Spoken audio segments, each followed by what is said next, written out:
aborting more than 1 of every 4 pregnancies, creating human clones, eliminating our elderly with euthanasia. Is this how we should deal with human life? Find out how you can make a difference in changing our culture in this edition of Life Matters. Brian Johnston is the Western Director of the National Right to Life Committee. He has served in many capacities while advocating for innocent lives, as California Commissioner on Aging, as Chairman of the California Pro-Life Council, on the board of the National Legal Center for the Medically Dependent and Disabled. And now here's our host, Brian Johnston. Welcome back to Life Matters. We're your program on life, on culture, the very real and present battle of ideas. One of our jobs is to equip you for this battle. You know, we stand on the shoulders of giants, those people who have gone before us fighting for the right to life.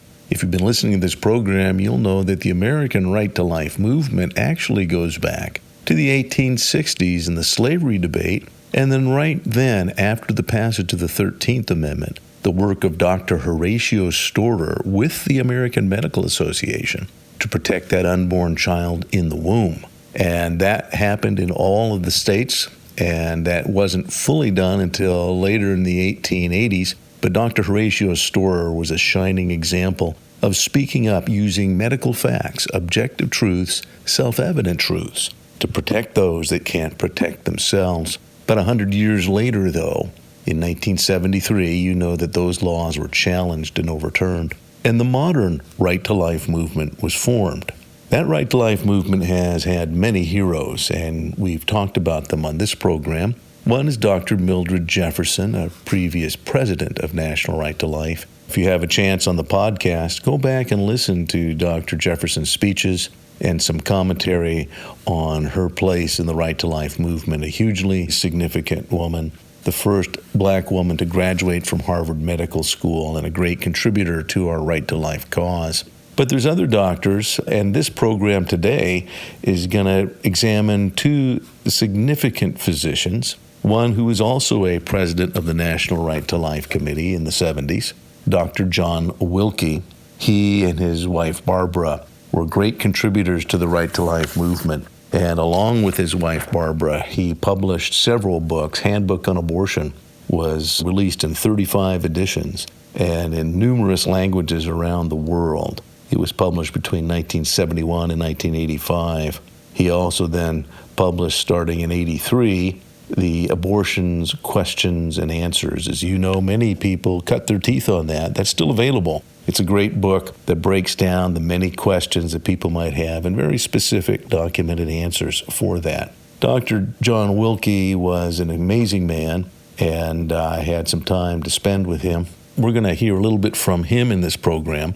And then we're going to switch gears to another doctor, a doctor that was instrumental in founding the National Abortion Rights Action League. That's right, one of the founders of the National Abortion Rights Action League was Dr. Bernard Nathanson. He personally oversaw more human abortions up to that time than any other person in history. You'll hear a little bit about him. He gradually, the more he looked into what he was doing, came to realize that he's killing vulnerable human beings as valuable as you or I. We're going to hear from Dr. Nathanson. He's going to talk about his transformation. He gradually saw the facts and decided to be pro-life. Later in his life, and we're actually going to hear from him on his deathbed, he became a Christian, but not before recognizing that what he had done and the nature of the abortion act itself as a crime against human beings. And he was instrumental. He brought out the film Eclipse of Reason and also The Silent Scream, produced by American Portrait Films, which examines an actual live abortion. And Dr. Nathanson was a significant contributor to the Right to Life cause. So in just a moment now, we're going to hear from Dr. Jack Willke. Dr. Willke, again, I traveled various states with him. Very interesting and down-to-earth man in many ways. And in other ways, a very enlightened and inspiring man. Dr. Willke in this segment is going to talk about the nature of the battle and how it started when he was a young doctor and how it was pushed on the culture. It was marketed to the culture and marketed to the medical industry. And his comments, I believe, are very insightful. This is Dr. John Willke. No one had any idea about abortion. There just wasn't any. You hear people talk about the fact that all these babies were being killed and that sort of nonsense. Not so. I was in obstetric practice in a Midwestern city in a suburb. I happened to be Catholic, but not many people knew it, and it didn't make any difference. Abortion just wasn't on the screen in those days. See, nobody ever knew how many abortions there were. If they're illegal, they're not reported, so there's no record. The only record that we had were how many women died from illegal abortions. Those were recorded. You see, if this particular lady went to an illegal abortionist and he botched the job and she bled and she had problems, she didn't go back to him. She went to a real doctor who put her in a real hospital, who gave her real medical care, and she died. Now, he's got to fill out the death certificate. He's not going to defend this guy who hacked this gal up. He's going to mark down why she died. Septic abortion, illegal. About 1,000 women in the whole United States died from illegal abortions in a year. And it hung in there, and all of a sudden, penicillin arrived. This is the late 50s. And from about 1,000, it dropped right down to 250 a year over a period of about 2 years. Then it hung in at 250 into the 60s, and now we developed intensive care units in hospitals. And now we had a whole group of physicians trained in trauma medicine in the two wars, War II and Korea. And the 250 started to go down. Okay, first state legalizes abortion in 67, down further. Then New York finally joins in 70, and down further. The year before Roe v. Wade, which was the Supreme Court decision that made it legal in all 50 states, I think it was 39 or 40 died in the whole United States from illegal abortion. I don't know where we're going on this. There are several major trends, however, and one of them is that people who are pro-abortion aren't having many kids. The average pro-abortion couple are having one child. On the other hand, pro-life couples are averaging 2 to 3. So guess what happens if you put those two on the pan and look ahead 20 years? The percentage of pro-life people, now I'm mostly familiar with United States statistics, has continued to rise. And it, as of right now, latest major polls show that 53% of all adults in the United States are rather definitively opposed to legal abortion. And climbing. It's this business of we're outpopulating them. When we started, almost no one knew the facts of fetal development. Everybody knew how the baby got started. Everybody knew how the baby came out. But here were 9 dark months in here. Medicine, of course, threw light on that. And during these years, the whole business of pregnancy and how it started and how truly human that baby is very early on. When does the baby's heart begin to beat? 3 weeks after conception, et cetera, et cetera. And so we were telling this story, and in the first 2 decades of the pro-life movement, basically we were educating our nations to fetal development. And with this, huge numbers of people who maybe had no particular opinion on this came into the pro-life camp. And slowly, we were turning into a bit of a majority. It was 10 years after the big Supreme Court decision in the U.S. before we found the first woman who had had an abortion and was willing to stand up and face a camera and say, I had the abortion And it was the greatest mistake I ever made. And I'm sorry about it, and don't you make that mistake. And so with this, it sort of broke ice. The birth rate is going back up for pro-life people. At least that's true in North America. It's not necessarily true in all other countries, but there is a general trend elsewhere. Europe, not really. Europe is dying. Wait another 20 or 30 years and it'll be a Muslim continent. So we're carrying the ball here in North America. We're the only major so-called Western nation, and that is increasingly including South America. We're the only nation that is growing. North American nations are growing. European nations aren't. And increasingly around the world, well, some artificially, like China, but others. Australia is not growing, and so it goes. But we in North America have a real burden, I guess we could say that, for maintaining civilization as we've known it.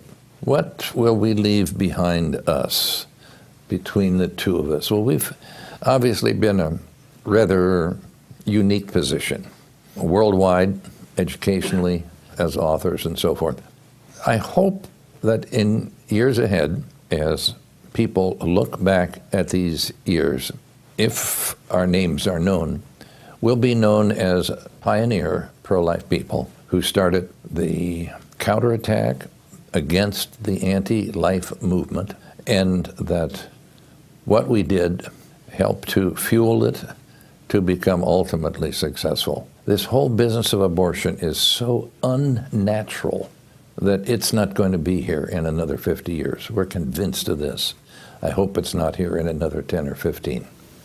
I want to give a special thanks to LifeSite News for that interview with Dr. Willke. Appreciate how Dr. Willke has mentioned that one of our burdens is that we preserve Western civilization as we've known it. And that is very, very significant. It isn't just the population levels of folks like you and me. It isn't just population that makes civilization. It's the ideas that are embraced. It's the codes, if you will, of conduct that are put into law that defines civilization. And the use of human abortion is actually a violation of a very basic principle of Western civilization, and that is the defense of those that can't take care of themselves. Now, throughout Western civilization, we've seen its violation. As Shakespeare said, it's a rule more often demonstrated in its breaking than its keeping, but nevertheless, it is the guideline. It is the rule. It's the standard that we use to judge Nazi Germany, a very advanced Western nation, but they had left the standards of laws, the standards of moral principles that makes Western civilization unique. And so it is with euthanasia and with abortion that we must continue to point out that this is a violation of a very basic premise, of a self-evident truth, and that's what the right to life does, is it points that out, and we seek to restore legal protection, again, for those that can't protect themselves. When we come back, we're going to hear from Dr. Bernard Nathanson, again, a very significant individual who began his efforts in this whole issue on the other side. And as you will hear, he'll admit that they basically intentionally lied. They intentionally sought to influence the courts and the court of public opinion, and they had a very receptive media. So we'll hear from Dr. Bernard Nathanson, another significant doctor in the whole right to life debate. You're listening to Life Matters. This is an important update on Senate Bill 320. Senate Bill 320 would mandate that in California state colleges and universities, young women be given RU-486, the abortifacient drug. This is not a morning after pill. This drug is only taken when the woman knows that she's pregnant and the child is well along. It attacks the woman's body first by preventing it from giving any more nutrition to that child. Only then does the child die, and it results in a spontaneous miscarriage when that young woman can least control the situation. She sees the baby. She sees the clots of blood that come. It's extremely unpleasant. Once a woman has had this, she does not want another one, but Your tax money would pay for it. Ask your state senators to vote no on Senate Bill 320. And now back to more Life Matters with Brian Johnston. Welcome back to Life Matters, your program on life, on culture, and this very real and present battle of ideas. Our goal is to equip you for this battle. You're about to hear next from an individual who is significant on both sides of this battle of ideas, this battle for life, Dr. Bernard Nathanson. This particular clip you're going to hear is compliments of South Dakota Right to Life. They were dealing with an initiative in that state, and Dr. Bernard Nathanson, who has since passed away, recorded from his sickbed on their behalf, and that was significant in helping people of South Dakota understand how the abortion mentality was designed to manipulate them and to manipulate the laws. So you're about to hear from Dr. Bernard Nathanson. I am Dr. Bernard Nathanson, formerly the director of the largest abortion clinic in the Western world, and I am the last surviving founding member of NARAL, the pro-abortion organization we founded in New York City in the late 1960s. We founded NARAL with the goal to export our pro-abortion mentality across the land. One of our strategies in order to mislead the American public was to deny what we knew to be true, that an abortion kills an existing human being. We denied that fact in an effort to mislead the American public and the courts of this land. I myself am personally responsible for over 75,000 abortions. This was the greatest mistake of my life, and legal abortion was the greatest mistake this nation has ever conceived. It must be brought to an end after 50 million deaths of unborn babies. I got to know Dr. Bernard Nathanson working with the National Right to Life Committee in the 1980s and 90s. And Dr. Nathanson was a very humble man, a very erudite man. And as I had mentioned before, he gradually came to understand through his study of fetology that this is inescapably a unique human being. And the facts themselves were compelling to him. You're going to hear him describe this now as he goes into fetology and some of the breaking science at that time. But you and I know this. We know from looking back in history, we know that even Hippocrates recognized it was a human being. He didn't have all of the facts, but in the Hippocratic Oath, Hippocrates had determined that it was not right to kill a child in the womb. And we also know that in the 1860s, at that time with modern gynecology, and it wasn't called fetology, but Dr. Horatio Storer called the fetal child his second patient. So there was a lot being made known. In this interview now, Dr. Nathanson explains the discoveries of the 1980s in modern medical science, which is only underscoring the uniqueness of that child in the womb. This is Dr. Bernard Nathanson. My conversion on this issue was not some kind of overnight epiphany. It was the result of my working in the area of fetology from the years 1973 to 1977. Fetology, as you know, is a new science. It uses new technology, such as ultrasound and electronic fetal heart monitoring, many other new modalities, which are sophisticated and fantastic. And we have opened up the whole life of the fetus for study. And of course, those studies have finally culminated in a growing realization that the fetus is entirely similar, identical to any of us, that it's a member of the human community, and as a result, all the rights and privileges and protections which we are afforded should, of course, flow to that person. The expanding, the burgeoning of fetology has created and is creating a very serious problem in hospitals. There is a paradox, an antinomy, if you like, in that on one floor of a hospital, we are now diagnosing the illness of the fetus.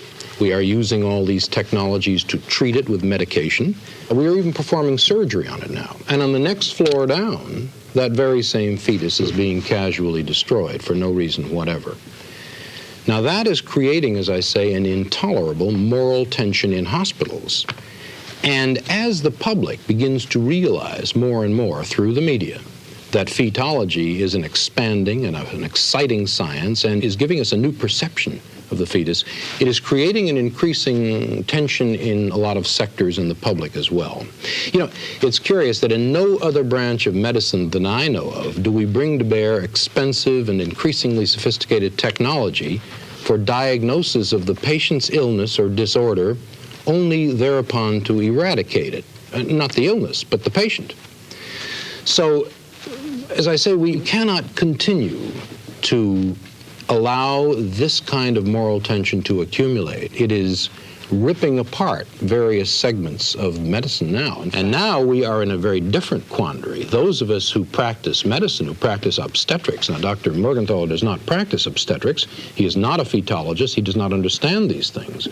But on the other hand, you see those of us who do are caught in this psychological and moral whipsaw, where on the one hand we are treating the patient and on the other hand we are casually destroying it. You're listening to Life Matters. You know, you're pretty amazing. The reason I can say that is America's founders said that about you. That's right. They said that every human being is created by a creator and given rights by that creator. Those rights are not given by the government. It's the government's job to protect those rights. And the very first and most important is the right to be alive, the right to life. If you want to be involved in the national effort, go to nrlc.org. And now back to more Life Matters with Brian Johnston. Welcome back to Life Matters, your program on life, on culture, and this very real battle of ideas. This next excerpt from Dr. Nathanson is taken from probably his most significant contribution to the right to life debate, and that was The Silent Scream. The Silent Scream is produced by American Portrait Films, and we're thankful for this clip. We're going to skip the actual live abortion, but you will hear Dr. Nathanson describing the child's development in the womb and the technology that is underscoring what we know about the child. And if you have a chance, you can see it online. It's still available, The Silent Scream from American Portrait Films. And you can see it on YouTube and other places. You can see his use of the sonogram at that time, a very simple sonogram. They've gotten even more complex now. But technology is underscoring the fact that this is a human child. Medicine knows that. Honest doctors know that. And what we're called in the Right to Life movement to do is to bear witness to the truth, the self-evident facts. Make that the debate. The debate is about self-evident truths. So this is Dr. Bernard Nathanson. And all of those studies have concluded, without exception, that the unborn child is a human being, indistinguishable from any of us, and an integral part of our human community. Now, the destruction of a living human being is no solution to what is basically a social problem. And I believe a resort to such violence is an admission of scientific, and even worse, ethical impoverishment. Somehow I refuse to believe that Americans, who have put men on the moon, can't devise a better solution than the resort to violence. I think we should all, here and now, devote ourselves to an untiring effort to devise a better solution, a solution compounded equally of love and compassion and a decent regard for the overriding priority of human life. Let's all, for humanity's sake, here and now, stop the killing. I was one of the founders of NARAL in 1969. It's now known as the National Abortion Rights Action League. And for a period of 2 years, I was the director of the largest abortion clinic in the Western world. And so discerning is this instrument that the tiny valves of the heart can be studied as they snap open and shut during the contractions of the heart. And those technologies, those apparatuses and machines which we now use every day have convinced us that beyond question, the unborn child is simply another human being, another member of the human community, indistinguishable in every way from any of us. Now, for the first time, we have the technology to see abortion from the victim's vantage point. Ultrasound imaging has allowed us to see this. And so, for the first time, we are going to watch a child being torn apart, dismembered, disarticulated, crushed, and destroyed by the unfeeling steel instruments of the abortionist. So we've been talking today about two significant individuals in the right to life debate, the right to life cause of the latter part of the 20th, beginning of the 21st century. Dr. Bernard Nathanson, who had been a founder of National Abortion Rights Action League, and then changed his heart and mind regarding this. And then also Dr. John Willke, who with his wife Barbara, he was a president of the National Right to Life Committee and an educator. His handbook on abortion and subsequently abortion questions and answers, which he and his wife Barbara wrote, has been published in millions upon millions of copies around the world. Their contribution has been significant.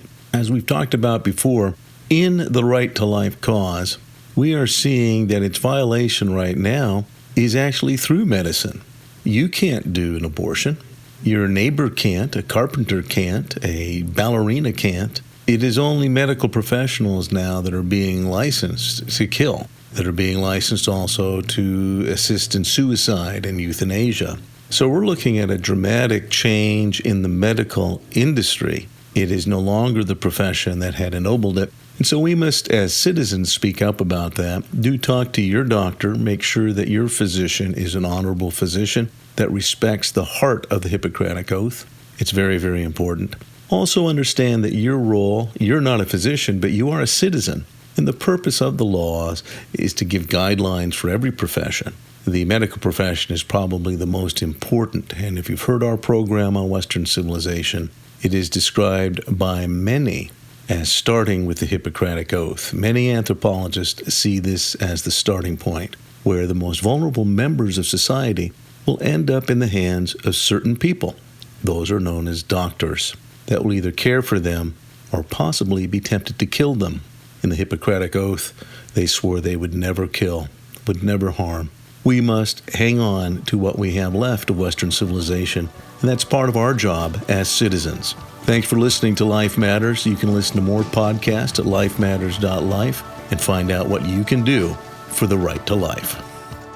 Life Matters is a production of the California Pro-Life Council, the state affiliate of National Right to Life.